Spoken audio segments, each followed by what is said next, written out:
Doctor Faisal आज़ाद के बयानात के लिए डॉक्टर साहब के ऑफिशियल चैनल फैसल आज़ाद को सब्सक्राइब कीजिए। इस मामले में जो अजीब बात है कि वहां पर तमाम लोग जो मौजूद थे वो पीटीआई के थे। हुजूम भी पीटीआई का था, स्टेज भी पीटीआई का था, रैली भी पीटीआई की थी।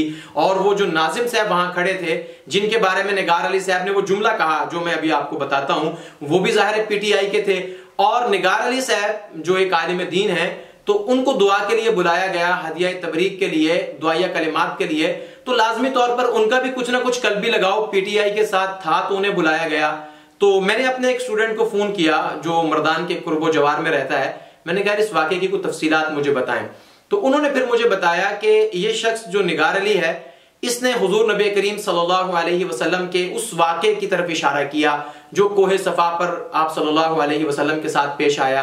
कि जब आप कोहे सफा पर चढ़े, लोगों को कहा कि अगर मैं तुमसे कहूं कि इस पहाड़ी के पीछे से दुश्मन का लश्कर आ रहा है तो क्या तुम उसकी तस्दीक करोगे? तो लोगों ने कहा बिल्कुल, हमने आपको सादिक और अमीन पाया है, आप जो कहेंगे हम उसकी तस्दीक करते हैं।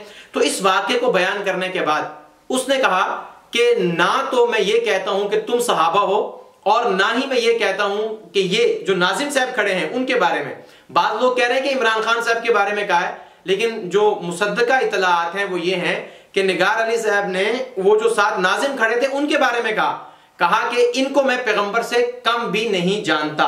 यानी ना आप सहाबी हैं ना ये पैगंबर हैं, लेकिन मैं इनको उनसे कम भी नहीं समझता। वो जो नाजिम साथ खड़ा हुआ था उसने फौरन उसको टोका, उससे माइक छीना, क्योंकि वो समझ गया था कि ये बात तो किसी तौर भी काबिल कबूल नहीं है। थोड़ी सी सेंस रखने वाला आदमी ये समझता है कि ये कहना कि मैं इनको भी उनसे कम नहीं समझता, तो ये सरासर एक गुस्ताखी है। अब ये गुस्ताखी, मैं तो अब बता रहा हूं कि ये गुस्ताखी है, आप अब सुन के कहेंगे ये गुस्ताखी है, लेकिन उस नाजिम ने, देखिए वाक़े को हर तरह से देखना चाहिए, उस नाजिम ने जिसके बारे में उसने तशबीह दी है, उसने फौरन कहा है कि ये बात गलत है। उसने माइक पकड़ने की कोशिश की, लोगों ने हाथ उठा दिए, आवाजें आने लगी। तो ये जो निगार अली साहब है, ये उनको यूं इस तरह से इशारा करके बता रहे हैं, यानी कि वो अपनी सफाई देने की कोशिश कर रहे हैं। ये सबसे बड़ी गलती उनसे हुई। अगर उनके मुंह से ये जुमला निकल गया था, और ये जुमला जानबूझकर नहीं निकाला था, अनजाने से निकल गया, गलती से निकल गया, तो जब उस नाजिम ने उसको मना किया, माइक छीना, तो उसको चाहिए था फौरन माइक पकड़ के इस पर माफी मांगता और लोगों से कहता कि गलती से मेरे मुंह से निकल गया। तो लोग भी जाहिर है कि उस पर उसको माफ भी कर देते और लोग वक्ती तौर पर ठंडे भी हो जाते।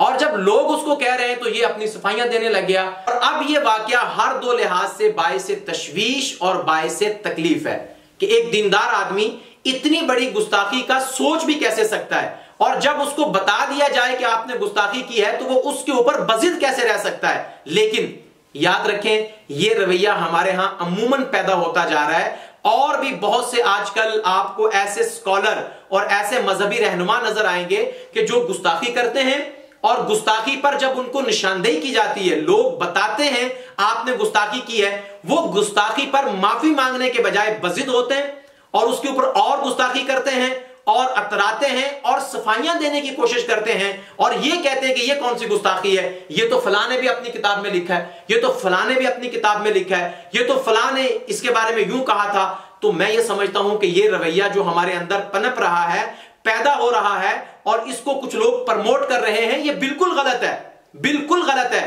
कि एक दीनदार आदमी इस लेवल तक चला जाए, इस हद तक चला जाए कि अपनी गुस्ताखी के ऊपर फिर तौबा भी ना करे, अपनी गुस्ताखी को तस्लीम भी ना करे। जब ऐसा होगा तो उसके बाद लाजमी तौर पर लोगों में इश्तिहाल फैलेगा और लोग कानून को अपने हाथ में लेंगे।